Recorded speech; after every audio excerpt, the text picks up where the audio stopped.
The chair recognizes the senior senator from Ohio.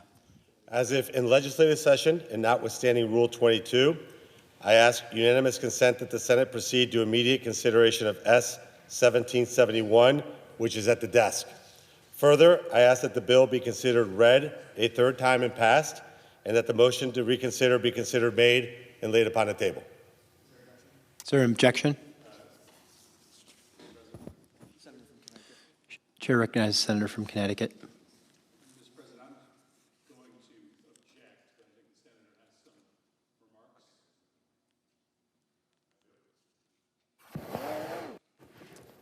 Well, Mr. President, I object, and I will. Objection noted. And I will let the senator explain the reasons for the motion he is making, and then afterwards I will comment on the reasons for my objection.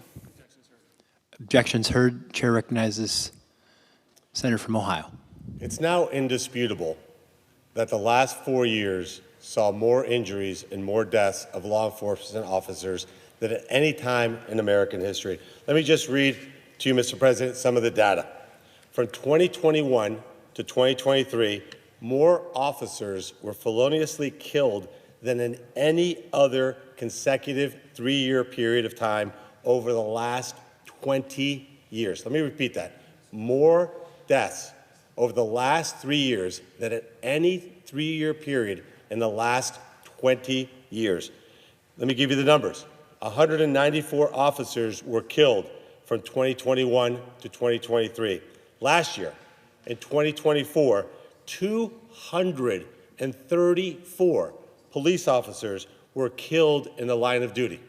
Tomorrow, we will see their families on the Capitol. We will see the moms that no longer have their kids, the kids that no longer have their moms and dads, the sisters that don't have their brothers, the brothers that don't have their sisters. 234 officers just last year, including a Cleveland police officer that, Mr. President, I think you know well.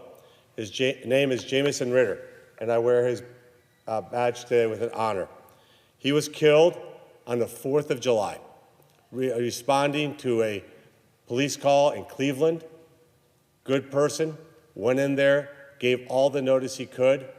As the arrests were being made, the assailant shot and killed him. Imagine that phone call. Mr. President, you have now almost adult kids and daughters, and you have an adult son, I believe. Imagine getting that phone call that your child has been killed in the line of duty, a person who put their entire life at risk for us, for our communities.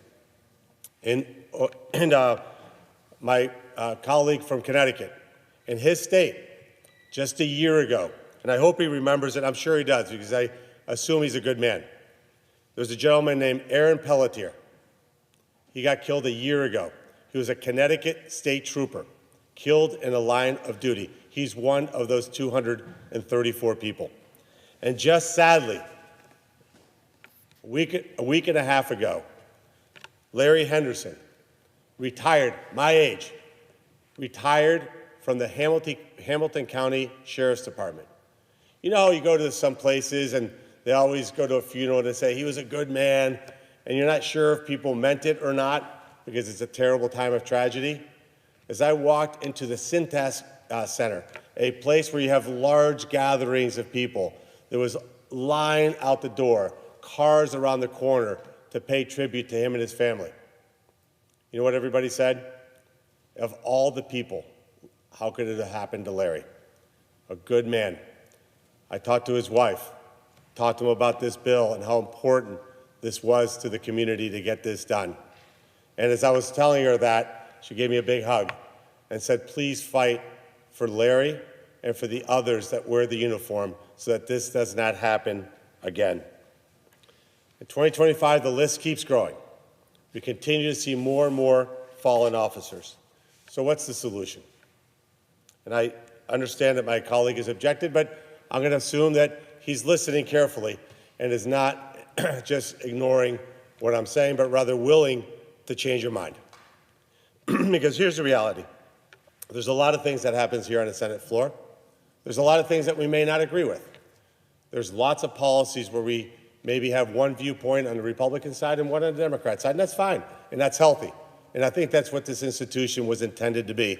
In my humble opinion, having been here 4.5 months, I wish there was more debate, that there was more robust conversations about the issues, but here we are. But this is a very simple bill. This bill just says, look, let's just make certain that there's federal jurisdiction whenever a federal law enforcement officer is killed or injured in the line of duty. And let's make certain that we have the police officers' backs like they have ours, and put a mandatory 20-year prison sentence for anybody that harms a member of law enforcement. That's it. It's not a 2,000-page bill. It's not a 4,000-page bill. It's a 3-page bill. It's just a simple way that this institution, this body, can come together. And in your case, to my colleague from Connecticut, you've had Aaron Pelletier. I'm sure you and your community suffered greatly when you lost him in the line of duty, just as my community in Southwest Ohio and Cincinnati suffered when this great man, after retiring from the line of duty, after retiring, he's out directing traffic for a graduation at the University of Cincinnati and was absolutely murdered for the crime of wearing the uniform. We can stop this. We can today. Today can be a day that people, Americans watching, who have less and less faith in our government's ability to come together to get things done, when they see bickering and arguing, that they don't quite understand what it is that we're doing here, today's a day that we can come together and say we, on both sides, not as Democrats or as Republicans, but as Americans, that we support law enforcement. And that's what I'm asking my Democrat colleague to consider. Just a simple statement. We, the entire United States Senate, can come together for once, unanimously, and say we have the backs of law enforcement and pass the Larry Henderson Act. Thank you, Mr. President. Chair recognizes the senator from Connecticut. Thank you, Mr. President. I appreciate the gentleman's remarks. I look forward to getting to know him as a new colleague. But let me explain to the gentleman why I objected. I abhor attacks on police officers, all police officers, and no matter the motive. But that is not the position of Republicans in the Senate. On the day that President Trump was sworn into office, he pardoned scores of violent felons who beat police officers, and my Republican colleagues, almost to a member, cheered him on and supported him. Donald Trump pardoned David Dempsey, who on January 6th beat Capitol and D.C. police officers with his hands, feet, flagpoles, crutches, broken pieces of furniture, anything else that he could find that could be used as a weapon. He teamed up with another rioter who pulled back one police officer's gas mask while Dempsey sprayed pepper spray in his eyes. He hit another police officer over the head with a metal crutch with so much force that it cracked the protective shield of the officer's gas mask, causing him to collapse as his ears started ringing. Donald Trump also pardoned DJ Rodriguez. On January 6th, Rodriguez pushed through the crowds, found a police officer, and put a taser to his head. When the police officer screamed out in pain and recoiled from the shock, Rodriguez attacked him again, tasering him this time in the neck. The officer was done. He collapsed, unconscious. Another officer pulled his lifeless body to safety. That attack ended that officer's career. Thomas Webster was pardoned by Donald Trump, too. Webster attacked police officers with a flagpole. He tackled one officer to the ground, dragged him by the helmet, ripped off his gas mask to allow tear gas to seep inside, and held the officer down so that other rioters could brutally kick him. I oppose all violence against all police officers. So I don't understand why there seems to be an exemption for the violence that was perpetrated against the officers who protect us. Your bill proposes a new mandatory minimum for assaults against police officers that you are not applying to the officers who beat the people who protect us. They were let out of jail free. DJ Rodriguez, David Dempsey, Thomas Webster. Republicans cheered as they were let out of jail before their sentence was completed.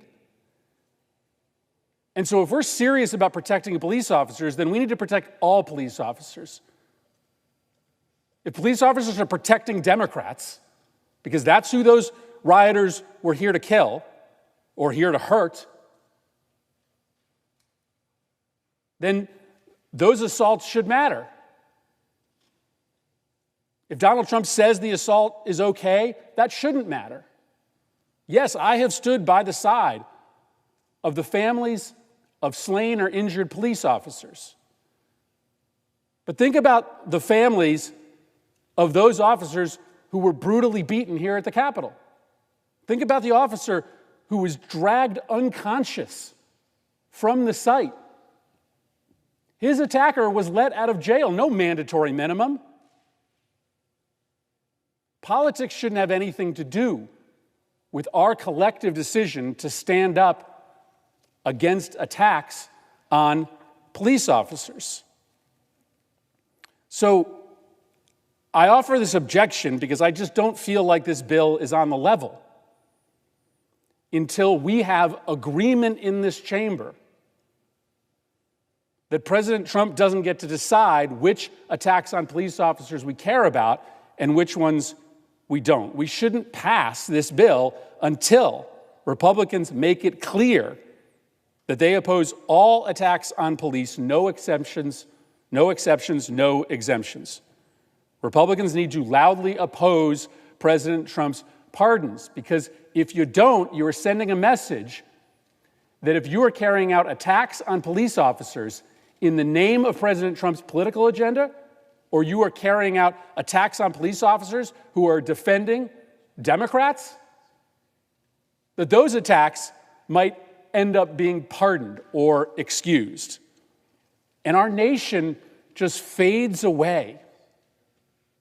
What makes our nation great fades away if violence is okay if it's in service of a particular political agenda, or if the attacks are in service of the president.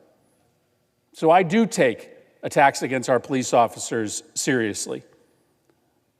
But I don't think we should move forward legislation that implicitly has exemptions in it.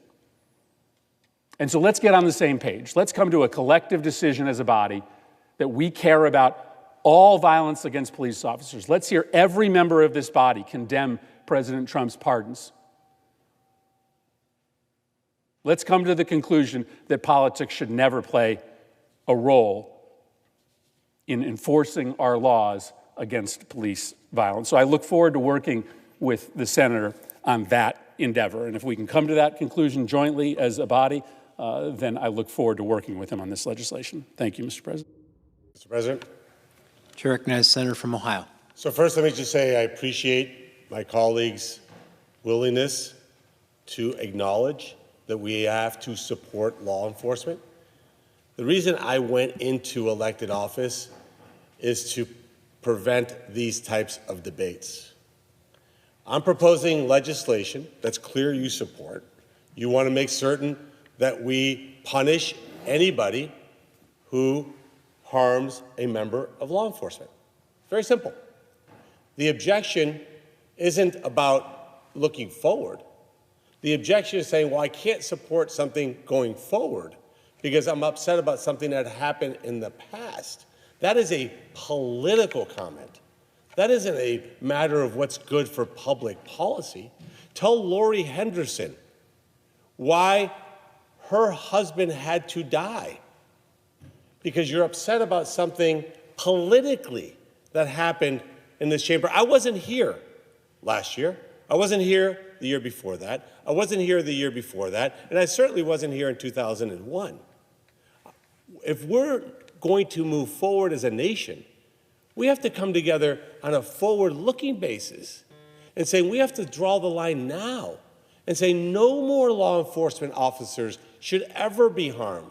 And what this bill will do is it'll send a massive chilling effect to anybody looking to harm a member of law enforcement. You should look at that and say, that's fantastic.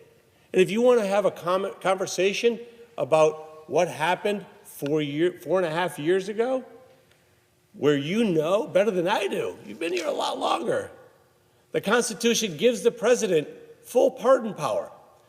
Joe Biden pardoned almost 10,000 people, including 32 people who were on death row and commuted their sentences to life instead of death, which is what they had been convicted to do. I don't want to have that debate because it has nothing to do with Larry Henderson.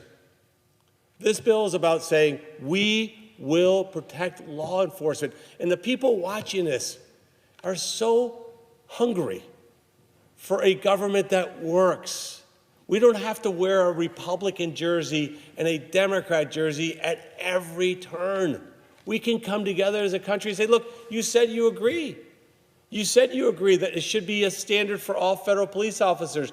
That's what I'm proposing.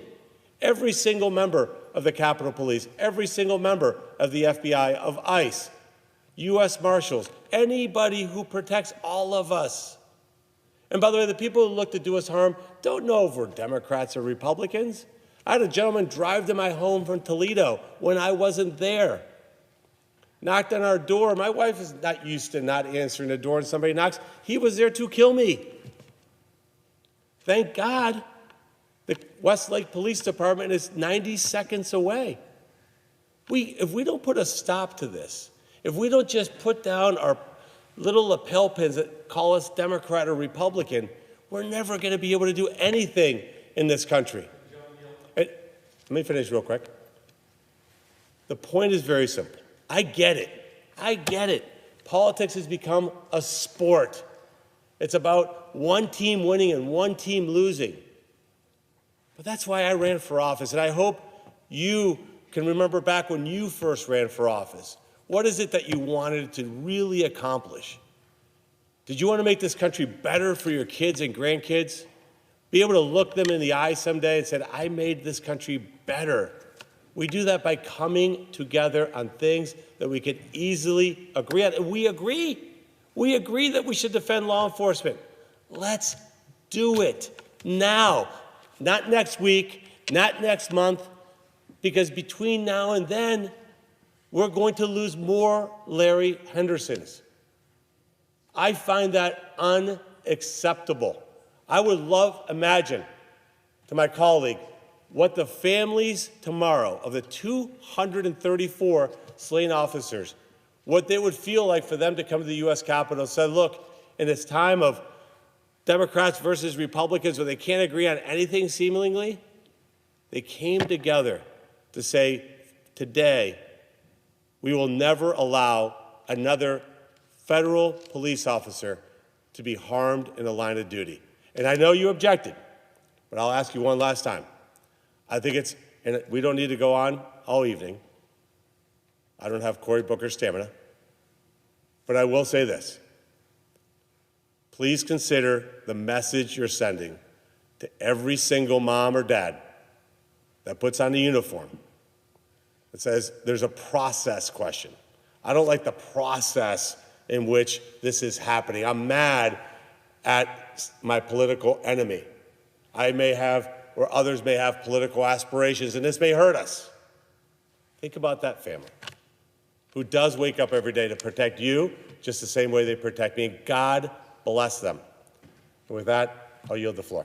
Mr. President. To recognize the senator from Connecticut. Mr. President, you're right. The senator from Ohio was not here on January 6th, and your political affiliation mattered that day. It mattered that day.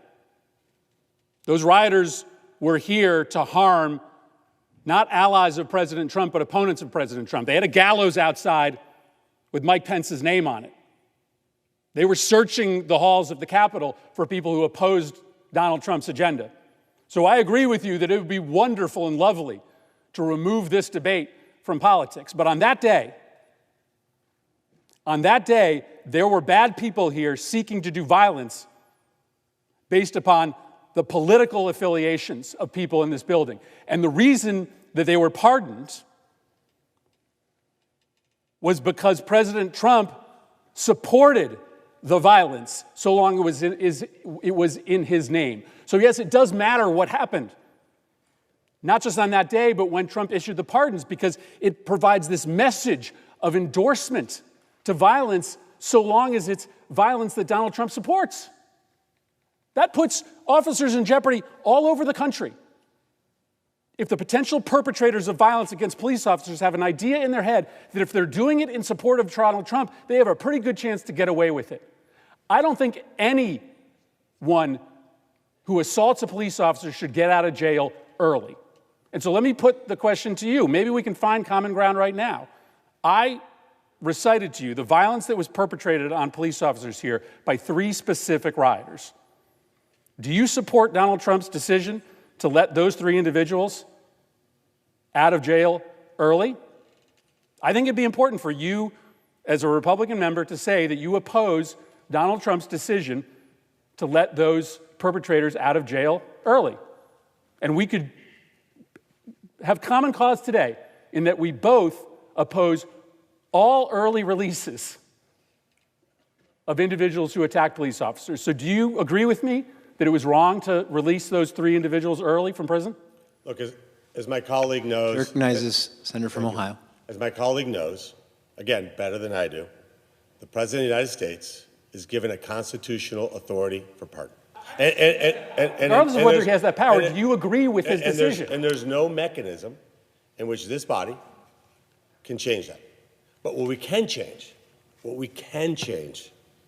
is what happens from here forward. We can say that anybody who harms a police officer is going to do 20 years in prison. Now, Biden pardoned 9,500 people. 9,500 people. This is not the debate that we're having. You know what I found in business that's maybe a little bit different than politics? The way to be successful is to look forward. If in business, all you do is look in the mirror and blame and try to score points, you lose. We have to look forward. You just said we have common cause. You don't want police. I believe, by the way, you and I don't. Let's have common cause right now. Let's decide. Hold on. Let's decide that it was not okay for Donald Trump to let the people who brutally beat police officers out of jail early. Let's find common cause right now. That would be in service of preventing violence against police officers in the future, because we could make it clear, you and I could make it clear right now, that it doesn't matter whether you are committing violence in the name of Donald Trump or not. It's wrong if you commit violence against police officers. Why can't you just agree to that? As my colleague knows, let me just restate. Just say yes. Let me just state this again very simply. I haven't interrupted you. I'd ask you to give me the same courtesy. I apologize. That's okay. Look, we don't know each other. We acknowledge that. I actually believe that in everybody there's the innate desire to do good. That Democrats and Republicans love this country. This country is a gift to me. I came here from another country, as you know, and got the ability to live in this country. The issue at hand in front of us, what we can do right now is pass the Larry Henderson Act, something that you've acknowledged that you agree with the elements in that bill. Mandatory 20 years. Anybody who harms a federal law enforcement officer, you said you agree on that.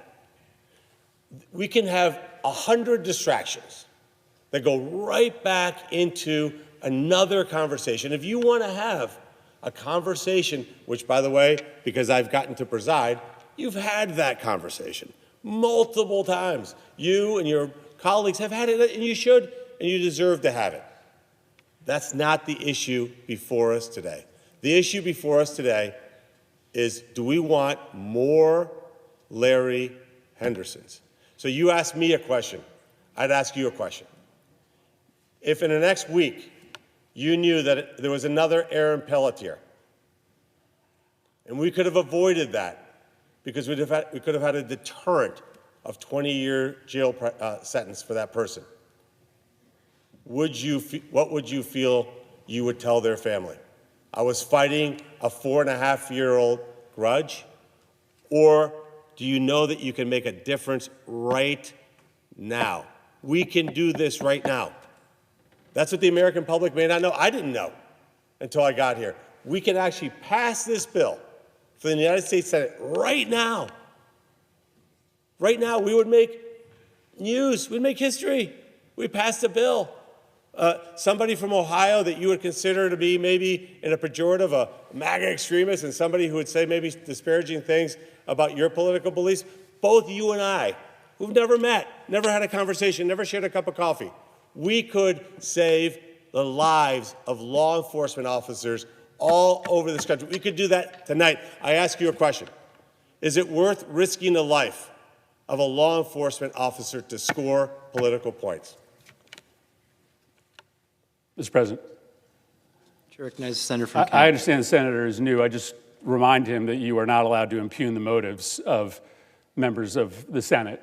Listen, I think it's unfortunate that you cannot, and other Republicans cannot, say that the individuals who beat the living hell out of the police officers who protect us should not have gotten out of jail free. I don't think that's a separate issue from the broader concern about protecting police officers from violence, because I think what you have done in endorsing violence, as long as it's perpetrated in the name of a political agenda, is to make every police officer in this country less safe, and to make all of us less safe as well.